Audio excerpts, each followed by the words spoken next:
बहुत बुरी चीज। एक वक्त अंदर गया ने પછી બહાર નીકળવું મુશ્કેલ। બધા માટે એવું નથી, એક માટે, બધા માટે એવું છે।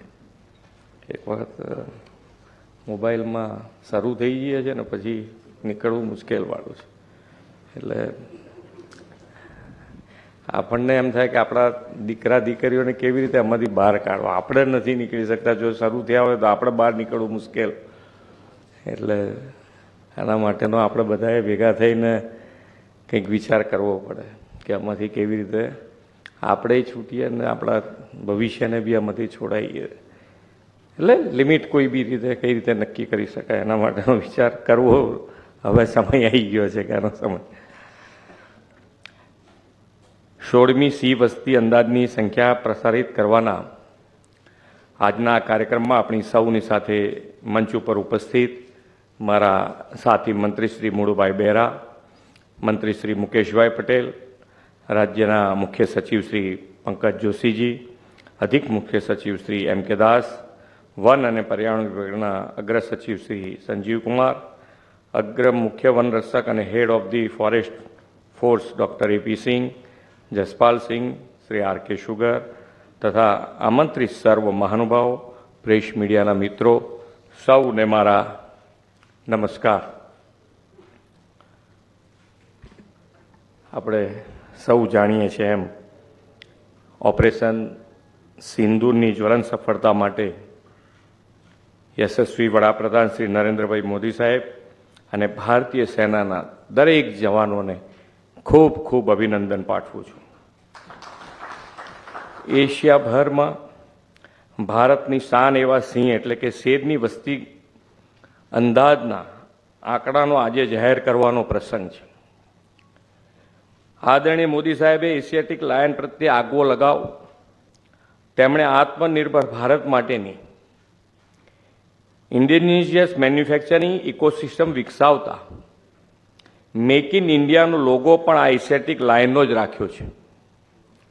Make in India make for the world માટે આ અભિયાન એક લાયન સ્ટેપ બન્યું છે। સિંહ સંવર્ધનના અનેક સફળ પ્રયાસો વડાપ્રધાનશ્રીના દિશા દર્શનમાં થયા છે। ગીરના સિંહો એશિયાની અલભ્ય વન્ય પ્રાણી સૃષ્ટિ અને જૈવિક સંસ્કૃતિ છે। ભૌગોલિક પરિસ્થિતિ અને આબોહવાની દ્રષ્ટિએ જ નહીં પરંતુ વન્ય પ્રાણી સંરક્ષણના રાજ્ય સરકારના કાળજીભર્યા સાતત્યપૂર્ણ અભિગમને કારણે જ ગીરના સિંહોનું સંખ્યાબળ ઉત્તરોત્તર વધતું રહ્યું છે।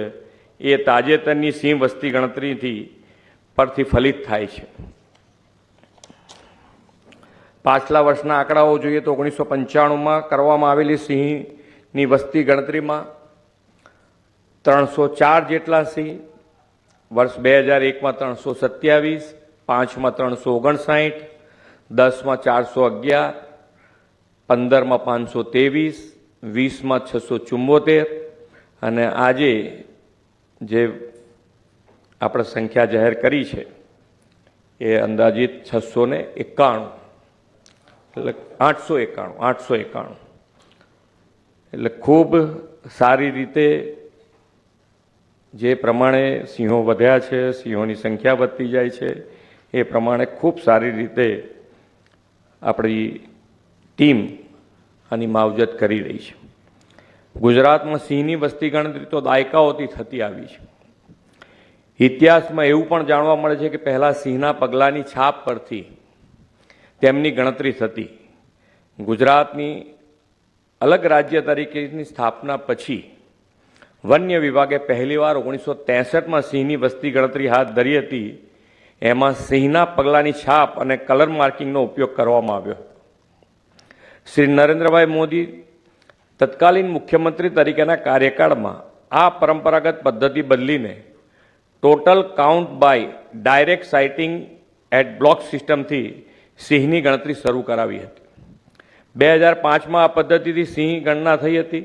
2010માં પહેલીવાર સૌથી વધુ આધુનિક ટેકનોલોજીનો વિનિયોગ, સ્થાનિક લોકોનો અનુભવ, જ્ઞાનનો સહયોગ અને માલધારીઓના અભૂતપૂર્વ ભાવનાત્મક સક્રિય ભાગીદારીથી સિંહોની ગણના કરવામાં આવી।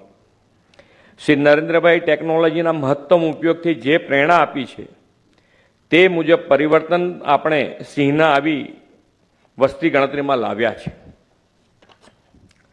આ વખતે રાજ્યમાં 11 જિલ્લામાં 58 તાલુકામાં 35,000 ચોરસ કિલોમીટરના વિસ્તારમાં સિંહ વસ્તી અંદાજની કામગીરી કરવામાં આવી છે.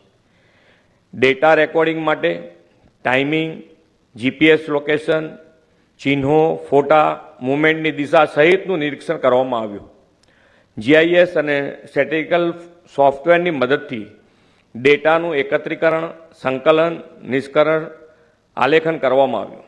વડાપ્રધાનશ્રીએ 74માં સ્વાતંત્ર્ય દિવસે લાલ કિલ્લાની પ્રાચીર પરથી સિંહના લાંબા ગાળાના સંરક્ષણ માટે કામ કરવાના સંકલ્પ અને પ્રતિબદ્ધતા સાથે પ્રોજેક્ટ લાયનની જાહેરાત કરી હતી. આ પ્રોજેક્ટમાં સિંહના હેબિટેટ અને વસ્તી પ્રબંધન, વન્ય પ્રાણી આરોગ્ય, માનવ અને પ્રાણી ઘર્ષણ, સ્થાનિક લોકોનો સહકાર, પ્રવાસન વિકાસ, વૈજ્ઞાનિક સંશોધન અને તાલીમ, ઇકો ડેવલપમેન્ટ તેમજ જૈવ વિવિધતાના સંરક્ષણ જેવી બાબતોને આવરી લેવામાં 47 વિઝન ફોર ધ અમૃતકાળ શીર્ષક સાથે પ્રોજેક્ટ લાયન દસ્તાવેજ જાહેર કરવામાં આવ્યો છે. વધતી જતી સિંહ વસ્તીના સુચારુ સંચાલનમાં અને સિંહોના રહેઠાણને સુરક્ષિત અને પુનઃસ્થાપિત કરવામાં, રોજગારી સર્જન અને સ્થાનિક સમુદાયોની ભાગીદારીમાં વધારો કરવામાં પ્રોજેક્ટ લાયન 2047 મહત્વની ભૂમિકા ભજવશે તેનો પણ આ દસ્તાવેજમાં ઉલ્લેખ કરવામાં આવ્યો છે. આદરણીય વડાપ્રધાનશ્રીએ સિંહના સંવર્ધનમાં જનભાગીદારીને મહત્વનું પાસું ગણાવ્યું છે. આપણે પણ ગીર પ્રદેશમાં સિંહ અને માનવ વસ્તીના સહઅસ્તિત્વના અસંખ્ય ઉદાહરણો જોયા છે. ગીરનું અભિન્ન અંગ એવા સિંહ અને અન્ય વન્ય પ્રાણીઓ જે ગીરના જંગલોમાં વિચરે છે તે વનો અને વનરાજની જાળવણી કરવાની સહિયારી જવાબદારી આપણી જ છે. આપણે સૌ સાથે મળીને સહ અસ્તિત્વના સિદ્ધાંતને વધુ પ્રોત્સાહિત કરીને તે સમયની માગ છે. સૌ સિંહ પ્રેમીઓ અને વન વિભાગના સિંહ સંરક્ષણ સંવર્ધન માટેની પ્રતિબદ્ધતાથી રાજ્યમાં સિંહોની વસ્તીના વધારા માટે સૌ ટીમને ખૂબ ખૂબ અભિનંદન પાઠવીને વિરમું છું. ભારત માતા કી જય. વંદે માતરમ. જય જય ગરવી ગુજરાત.